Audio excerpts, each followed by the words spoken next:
Welcome to my journey through the Bible. This will be a summary of 2 Kings chapter 18, verses 1 through 37. Hezekiah was 25 years old when he became the king of Judah.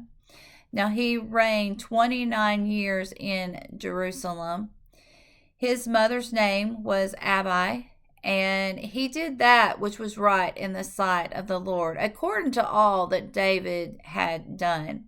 He removed the high places, and he broke down the images and cut them down. He also removed the brass serpent of Moses, which he had made, because the children of Israel had begun to burn incense to it. He trusted in the Lord God of Israel, and God was with him, and he made him to prosper in all that he did. There was not a king in Judah that had clinged to the Lord and his statutes and his commandments as King Hezekiah.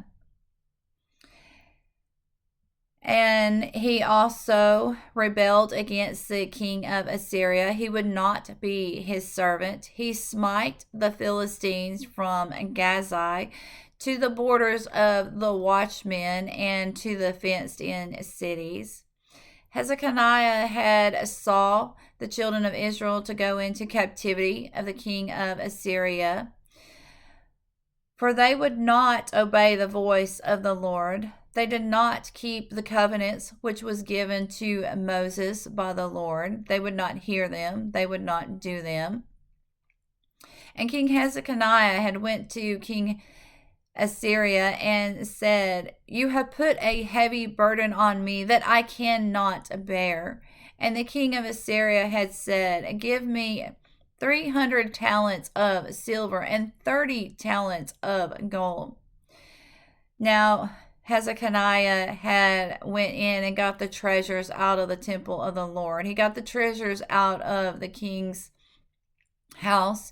He also cut down the gold that overlaid the doors in the temple of the Lord.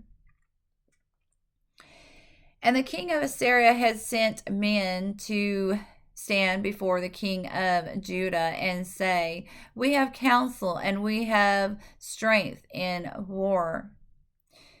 Who is it that you put your trust in, that you would rebel against the king of Assyria? If you trust in the Lord, why have you removed the high places where everyone worships? Now make a pledge to the king of Assyria, and he will give you 2,000 horses if you have men to put on them." I now have came to you without the Lord, so that we can destroy this place. For the Lord has told us to destroy this land. And one of the men had stepped forward and said, "Speak to us in Assyria language. Do not speak in the Jewish language, so that the men on the wall may hear you." But the men of Assyria has said, "Our master has sent us to speak to the king of Judah, and we are to speak these words. The men that sit on the wall will eat their poop and drink their urine." And then he cried in a loud voice in the Jewish language, "Hear you of the great king of Assyria. Do not let Hezekiah deceive you, for he will not be able to deliver you out of his hands. Hezekiah has made you to trust in the Lord and says that the Lord will not deliver you into the hands of the king of Assyria. Now make an agreement with me and come out, and we will make sure that every man eats of his own vine and his fig trees and has water. I will take you away to a land that is much like your land, that has wine and corn and vineyard and olive oil and honey. You may eat and live, and you will not die." But do not listen to Hezekiah that says that God will deliver you. For where are the gods of the other nations that was delivered into the king of Assyria's hands? Do you think that the Lord will deliver you? But the men did not say a word, For the king had commanded them, do not answer them anything.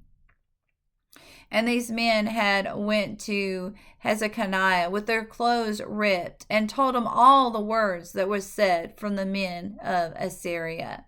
May God be with you in everything and every way.